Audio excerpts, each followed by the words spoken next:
Prepare yourself to be blown away by the seismic sounds and scrutiny of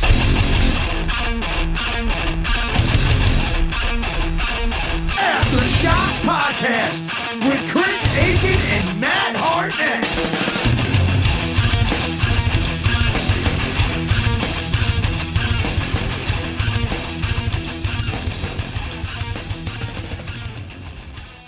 Okay, perfect. All right, well, here we go. And welcome to another episode of Aftershocks here on AftershocksPodcast.com. And joining me today is a frontman and bassist for heavy punk rock champs and sometimes country composers, the Supersuckers, who released their 12th studio record titled Play That Rock and Roll this past February. I'd like to welcome to the podcast from the greatest rock and roll band in the world, Mr. Eddie Spaghetti. Eddie, thanks for joining me, man. How you doing? Yeah, thanks for having me, brother. I appreciate it. Sure, man. Of course. Well, first off, man, you know, with the pandemic, obviously, I know you would normally be out there touring like your usual road dog self in support of the new record. And obviously, if it wasn't, you know, for the virus, and especially for someone like yourself who not long ago recovered from cancer very successfully, you have to be extra cautious, obviously, right now. So first off, how you holding up with everything going on in terms of your health and safety right now? Well, everybody in my family's been happy and healthy, and you know, it's kind of been you know, it's a rare treat for me to be home at all, especially for this amount of time. It's kind of crazy that I've been able to be home for this long. I haven't been home this long since 1992. Wow. And so, you know, this is it's other than stressing about, you know, money. It's kind of been nice, and nobody in my family's gotten sick, and so, you know, that's been good. That's cool. You get to spend some time with the kids you normally couldn't do, huh? Oh, for sure, yeah, and that's been the biggest benefit. Awesome, man. Well, speaking, you know, of your recovery, you just released a live version, the video and the song for "I Believe in Miracles," Ramones classic that featured, of course, in it, Eddie Vedder from Pearl Jam, as well as Blind Markey from your Seattle compadres, Zeke. And it was recorded on the last date of that tour, 2014. And by that time, you were already aware of your diagnosis. So I can imagine, man, what a touching moment that was for you. It seemed like, just from watching that video, the crowd was really so electric that night, man. So tell us a bit how it feels to sit there and watch that, and, you know, watch and listen to that video after, you know, all you've been through with your recovery. Yeah, it brings up a lot of good memories, you know, and you know, it was a tough time I was about to go through. I had no idea how hard it was going to be, and, you know, how hard it is to kick cancer's ass. But, you know, all that love and support I got from everybody that night, you know, it was really a special thing that happened, you know, and having Eddie come out and, you know, I don't know that I would have recovered so well without his assistance. I mean, he really he got my head around the fact that I need to go to the, you know, the most specialized specialist I could get a hold of. And, you know, because we're talking about my voice, you know, that the cancer was in my throat. And so it was, you know, it was very, very sketchy business there to just entrust it with just any old Joe. Just wasn't a good idea. Sure. No, totally understandable, man. Well, let's talk about some good news here. Let's talk about the last record you just put out in February, Play That Rock and Roll. It's your guys' 12th studio LP now for the band, and you guys recorded this down in Austin, Texas at the home studio Willie Nelson, huh? So what was that like, man? That must have been a really awesome experience. Yeah, it was cool. It's actually the second time I've got to record there. The first time was when we did Must Have Been High back in the 1900s. So it's been a long time, and that studio had been shut down, and I mean, they're just now kind of reopening it, and, you know, it's going through some renovations, and you know, this was in the before times. I don't know what they're doing now, but and it was really great to be there. You know, we didn't it wasn't like we were making a country record. We were intentionally making like a balls out, you know, kind of almost like a party rock and roll record. But still, you know, a lot of that Willie juju is in there. Yeah, no, for sure, man. Yeah, and the thing about the new record I've noticed is it's real more musically diverse, I think, in terms of the overall album. So, like, for instance, I mean, obviously you guys throw a whole bunch of stuff into the Supersuckers Punch Bowl there, more than just your heavy punk rock. I mean, you got blues, country, rockabilly, you name it. But more often than not, the band does tend, from what I've observed, just being a fan, you tend to lean strongly, usually in one particular direction on a full length. For example, like with Evil Powers and Get the Hell, that was more of a straight driving hard rock records. Get It Together had more blues and even some folk in there. And then, of course, the country records. But with Play That Rock and Roll, man, I think there's sort of a potpourri of all your sounds. So, I mean, do you feel like it right now is the band? Are you guys, are you at that point where you're now really comfortable about incorporating more of an overall blend of all the mix of your songs and styles that you've had on the record? Because same with the last record, the previous record, Suck, it was pretty similar too, I noticed as well. Yeah, I feel like now, with each of these last two records we did, both Suck It and Play That Rock and Roll, the intention at the start of the writing process was to sort of do like a half and half, like almost half country, half rock record. And we're such a rock and roll machine that it's impossible to stick to that, Sure, yeah. We're like, oh, this song just sounds like it's going to be so much better as a rock song, so we're just going to go ahead and do it. And we do have a couple. There's a country song on each one of these records, but it's not your traditional sort of I don't know, truck, your barbecue in your back of your truck, drinking a bunch of Coors type of country music. It's it's twisted and it's through the weird vision of the Supersuckers. And I do feel like this lineup of the Supersuckers is the best the band has ever been. I've never been involved in a band that's got all the members are on the same page. Everybody gets along. Everybody's creative. I've never been a part of something that's this cohesive before. And I got to tell you, it's a joy to go to work with these guys every day and I miss them like crazy right now. Sure, man. I can imagine. It's got to be real tough. I do love on the record. I love the choice of the cover, the Dead Jail or Rock and Roll by the great Michael Monroe. I mean, when I first heard it, I just thought it made perfect sense for you guys to cover that song because you both have a very sort of, similar sort of sound, but really the same attitude with that gritty rock and roll approach. So what made you go for that track on this album? Because I think, you guys, pulled it off fantastically. I lost you. I see that you're talking, but I can't hear you. You can't hear me? Hold on 1 second. Can you hear me now? I cannot hear you. Hold on 1 second. I'm going to just... Okay. Can you hear me now? Can you hear me now at all? I cannot hear you. All right. I'm going to... Hold on 1 second. Just stay in 1 second. All right. There you are. Okay. Can you hear me now? Yep. Now I can. All right. Well, I'll do that question over again. So I was talking about, I love the choice that you guys did to cover the Dead Jail and Rock and Roll song by Michael Monroe. And I think you guys did a great job pulling that off. What made you go with that track on the record?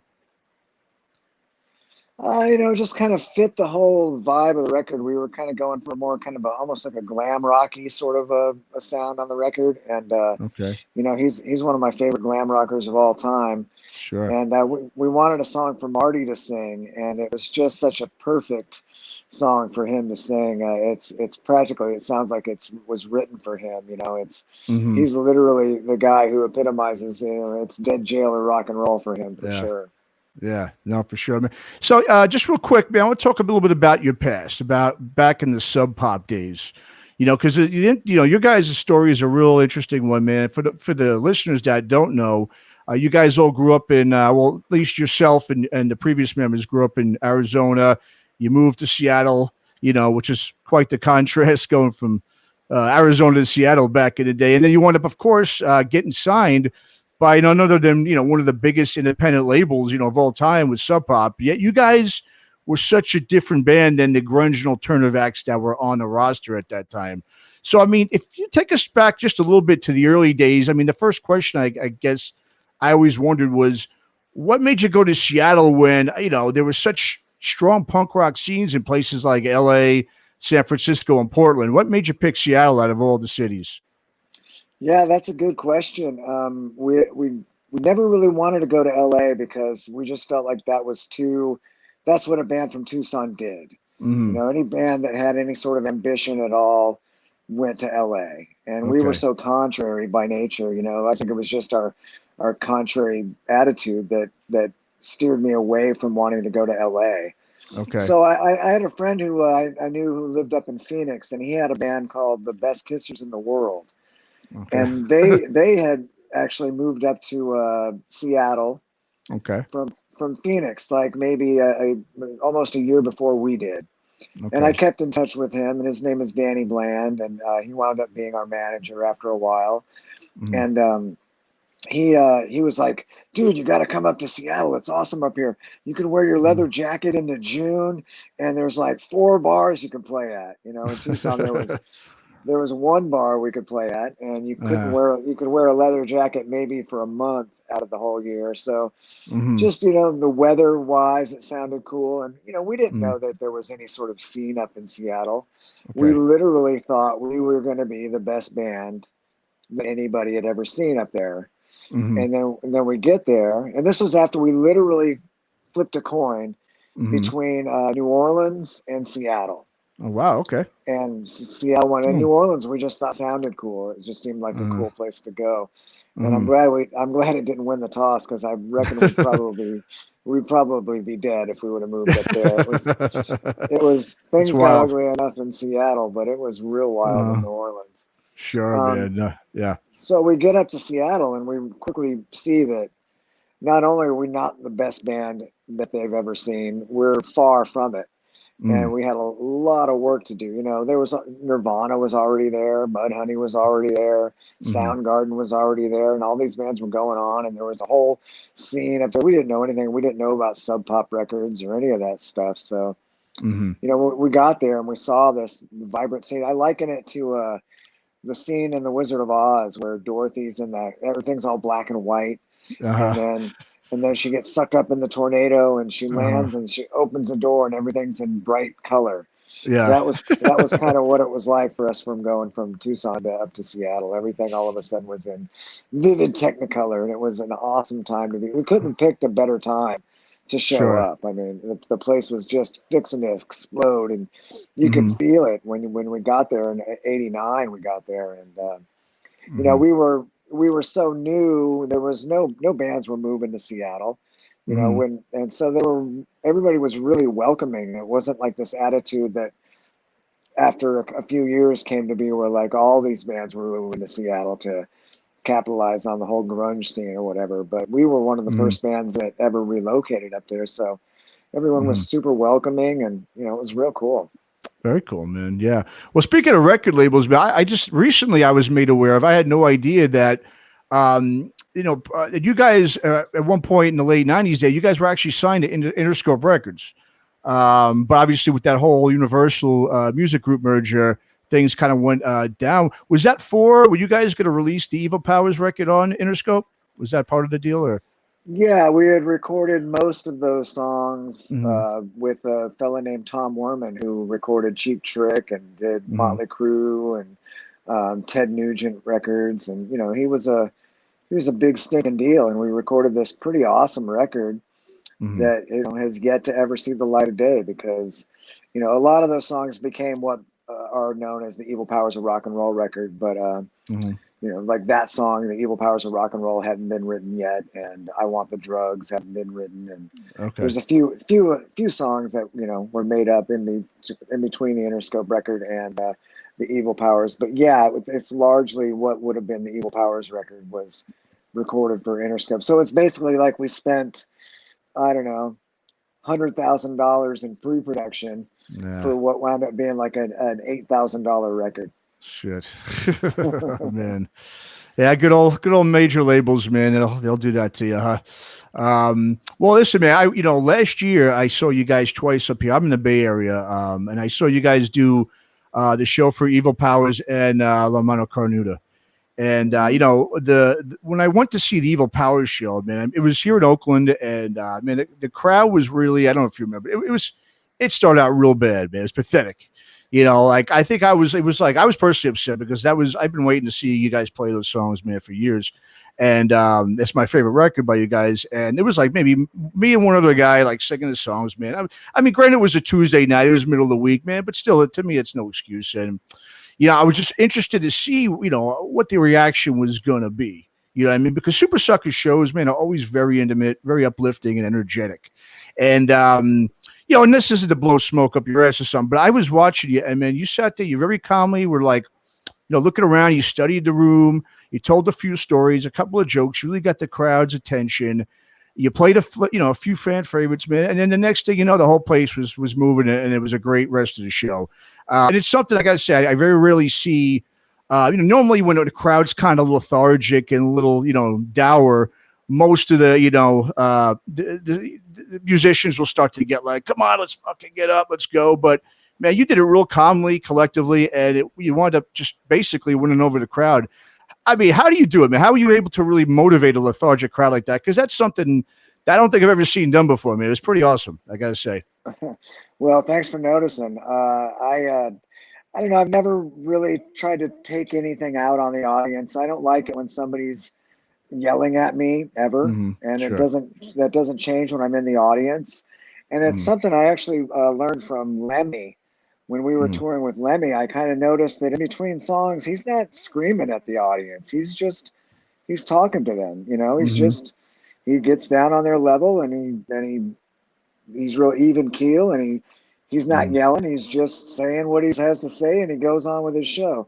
And I just feel like it's such a better approach to just be, cool. And if there's not enough people there at the show, it's not the people's fault who are there.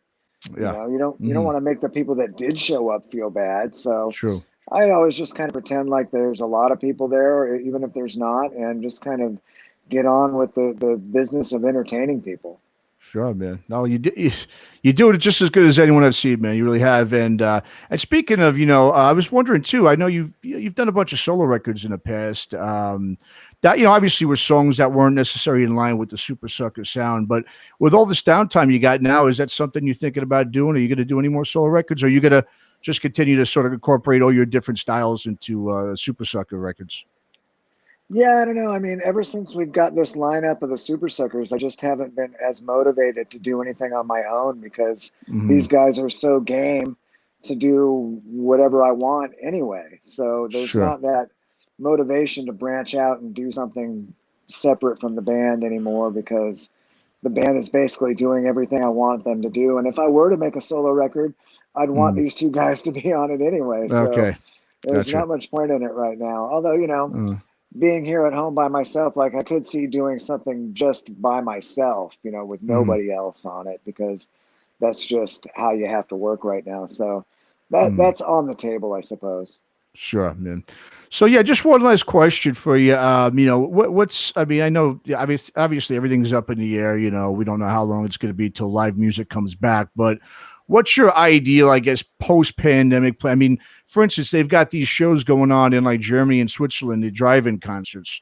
Is that something you'd be willing to do? I mean, what's your ideal plan once this all comes to hopefully an end soon?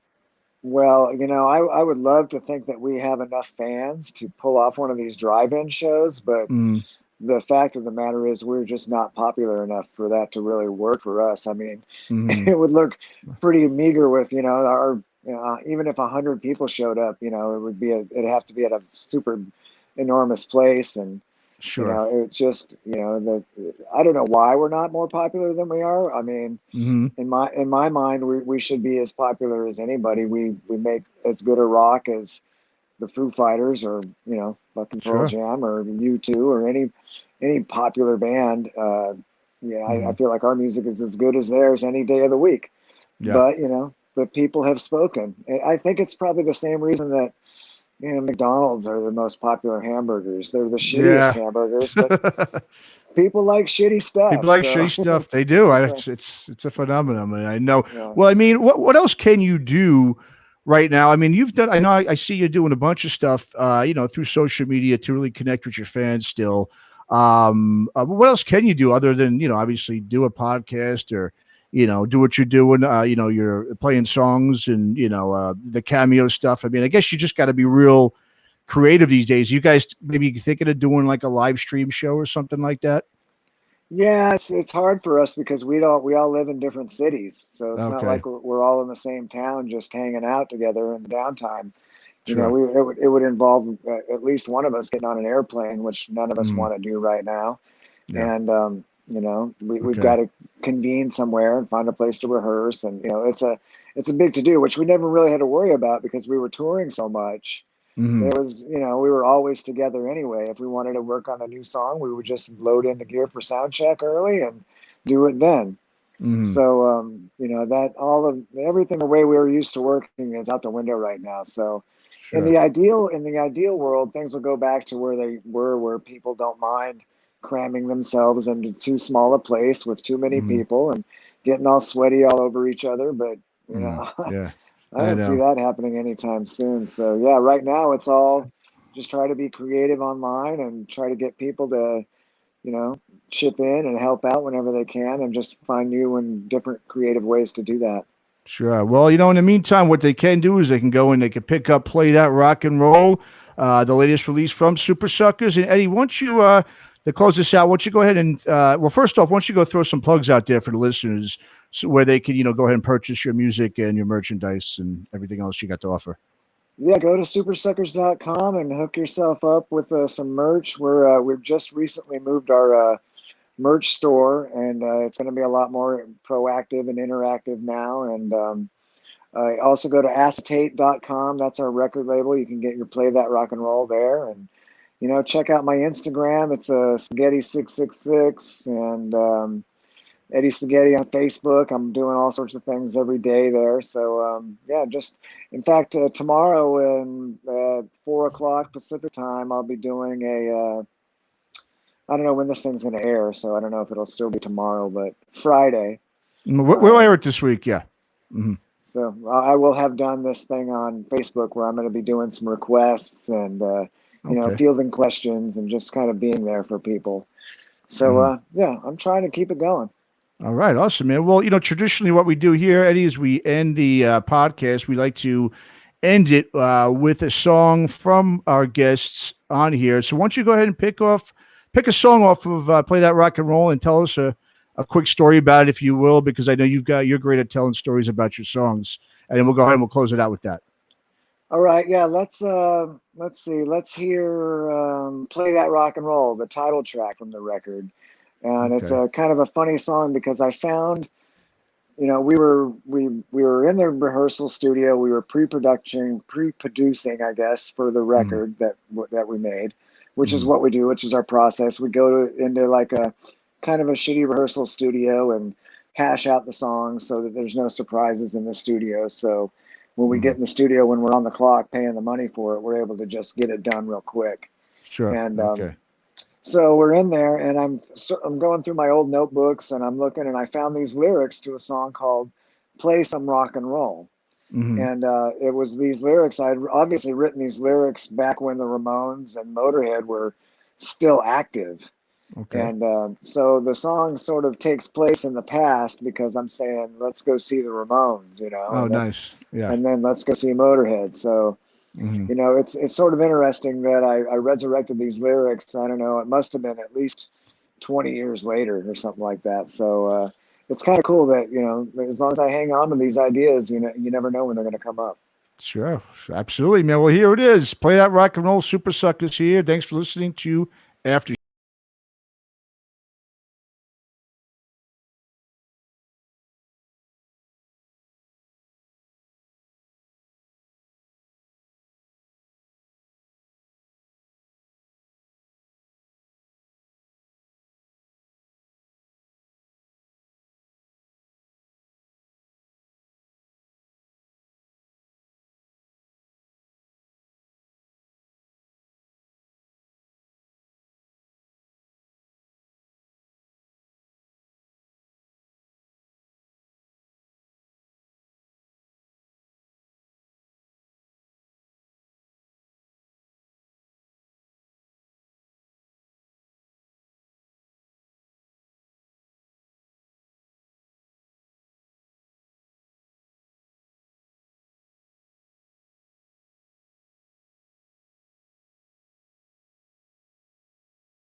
Thanks for listening to Aftershocks. For more episodes, go to our website at www.aftershockspodcast.com. Visit us on our Facebook, Instagram, and Twitter pages for more news and information on the podcast. And be sure to subscribe, listen to, and review all episodes on YouTube, Spotify, Apple Podcasts, and all other podcast platforms. For your music listening pleasure, visit our website or go to www.shockwavesradio.com. For all comments and questions, please email us at info@aftershockspodcast.com.